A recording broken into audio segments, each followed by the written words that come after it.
Welcome, ladies and gentlemen, to Jericho Reviews' Halloween special. Join me as we dive into one of Big Finish's most dark and sinister spectacles, the beginning of the Forge saga, Project Twilight.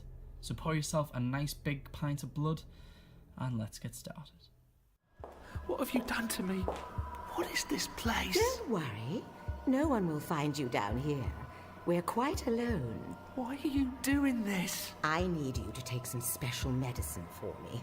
Problem is, whenever I've done this in the past, the patients struggle and scream in horrible agony and cause me all sorts of problems.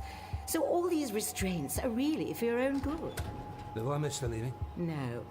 We were just getting to know each other, weren't we? Please. Reggie, pass me the syringe. Thank you. Now, Mr. Deeks, I need you to be Amelia's brave little soldier. Oh, you can't. Because this is going to hurt. A lot. Ah! Vampires? Don't worry, we won't bite.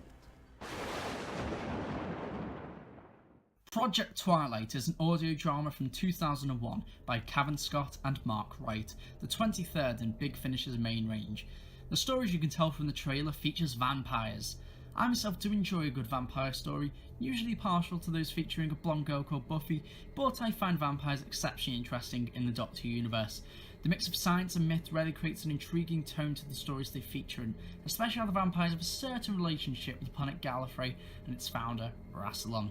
The story also begins the Forge story arc, which ran from 2001 until 2010, cultivating in a death in the family, but was also part of the much smaller Project trilogy, consisting of Project Twilight, Project Lazarus, and Project Destiny. But do not be put off, the story told in Project Twilight can easily be enjoyed on its own.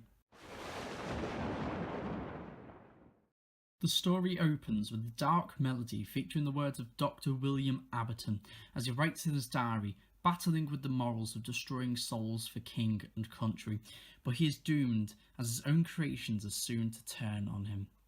In 2001, the Doctor and his assistant, the lovely university tutor Evelyn Smythe, land on the Thames of southeast London, a rather charming scene as the Doctor expresses his love for the simple things in life, this being a Chinese takeaway.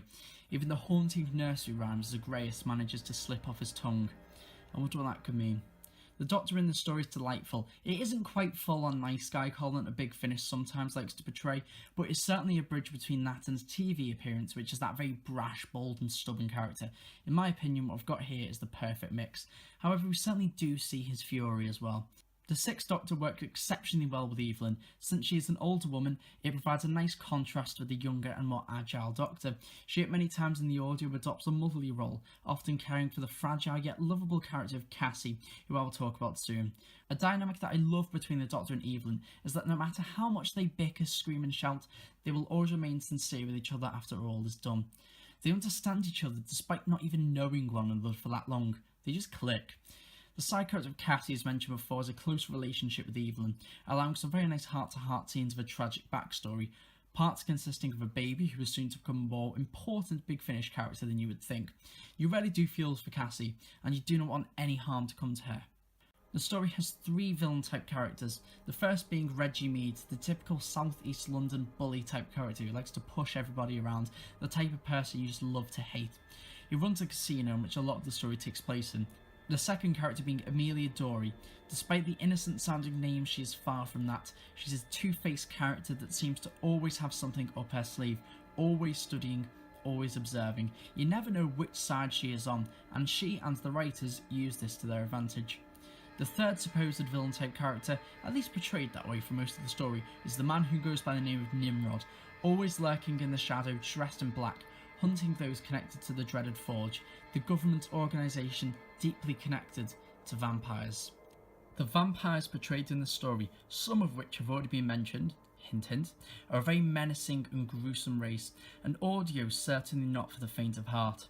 Lots of blood, whether it's being spilled out of bodies, being drunk or being vividly described, is always present. I'm not a squeamish person myself, but even I find myself feeling rather unsettled at places. The Doctor's livid to find that vampires have been working right under his nose, the very race that his own sought to destroy. I always loved the mythology of how Rassilon the Time Lords fought the vampires after freeing them from the void. but the audio manages to allow some discussion between the Doctor and the vampires about who was even right in that war. Was either side right? The Doctor spurts some lines which could be perceived as questionable, saying that vampires as a race should not be allowed to live. But is it even wrong to have monsters in a story just be evil, just to be fought? I'm looking right at you, Zygon Invasion. The vampires in the story are simply out for conquest, to rid the stench of mortality and to evolve the human race into a higher force.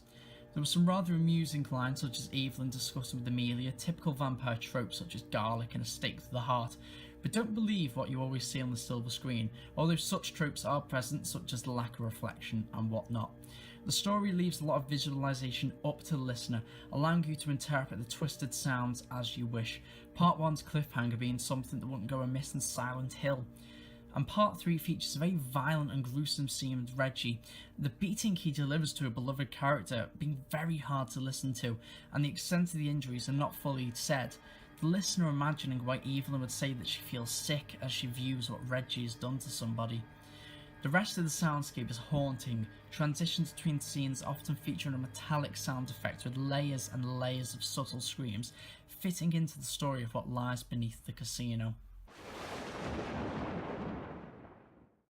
Overall, I highly recommend Project Twilight. It has become one of my favourite Big Finishes, and I can guarantee it will be one of yours too.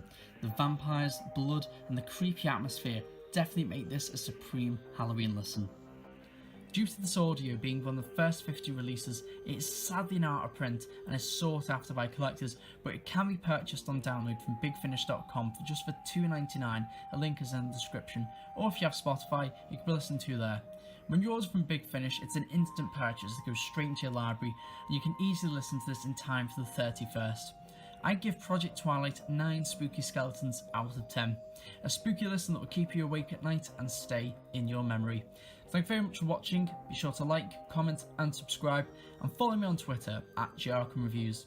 I will see you later. Goodbye.